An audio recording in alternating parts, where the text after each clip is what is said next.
Alrighty then. Thank you for tuning in. I'm Matthew Baker of Beautiful New York Tours. A school teacher friend of mine asked me quite a while ago to do a piece about American Revolution sites in New York City. And it's taken me till now to do it because it's such an interesting request. And I couldn't decide what approach to take because, on the one hand, there are many places in New York City that touch on the revolution.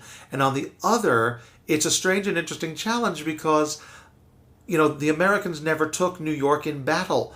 New York remained an English stronghold throughout the revolution. That's main reason why Evacuation Day, the day that the final English troops left New York, was such a major holiday in the city for so long, because there was no military victory in New York during the Revolution. So with that in mind, I thought, well, what revolutionary figures are more popular these days than the ones who appear in the, very popular Broadway musical Hamilton?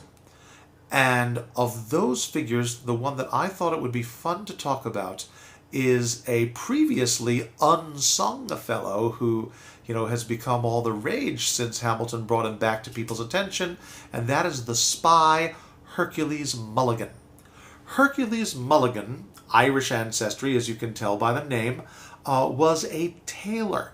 And he was not just any tailor, he was an extraordinarily talented, successful, well-known and well-loved tailor who was able to advertise, fine cloths in all the most fashionable colors, and more importantly, epaulets for gentlemen in the military.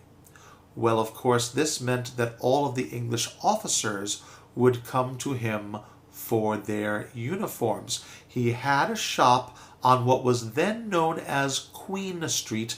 Today it's called Pine Street. That's because after the American Revolution, the new American government got rid of all the street names that referred to the English royal family, whether by name or with words like king, queen, duke, and whatnot, and replaced them with the names of trees. So Queen Street became Pine Street.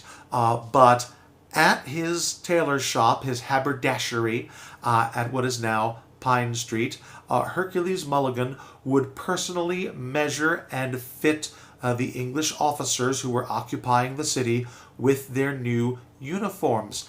And if he noticed that they were ordering unusually heavy materials, he could deduce that it might be because they were getting ready to journey up to colder climates like Quebec. And if they were ordering unusually light materials, it might be because they were on their way south towards the Carolinas.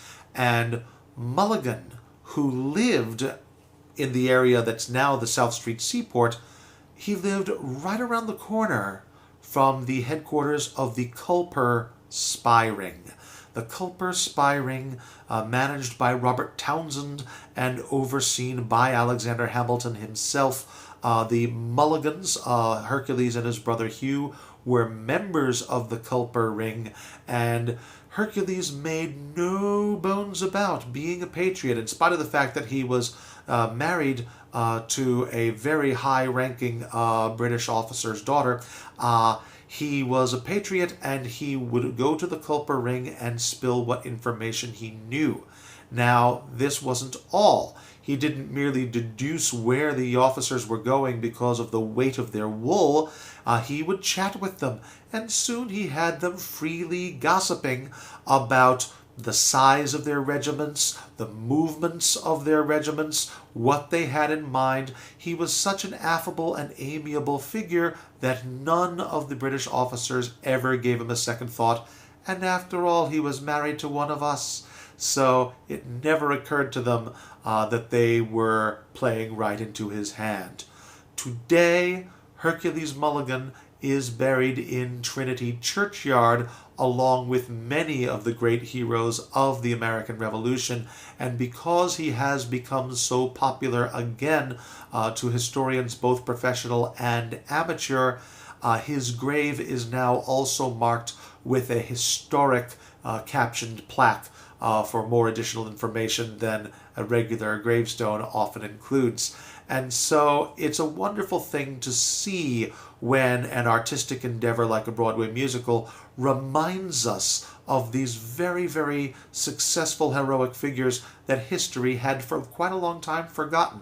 Oh, incidentally, when Mulligan went to see George Washington after the war, Washington did not pay him the traditional bag of gold that spies of the Revolution were paid.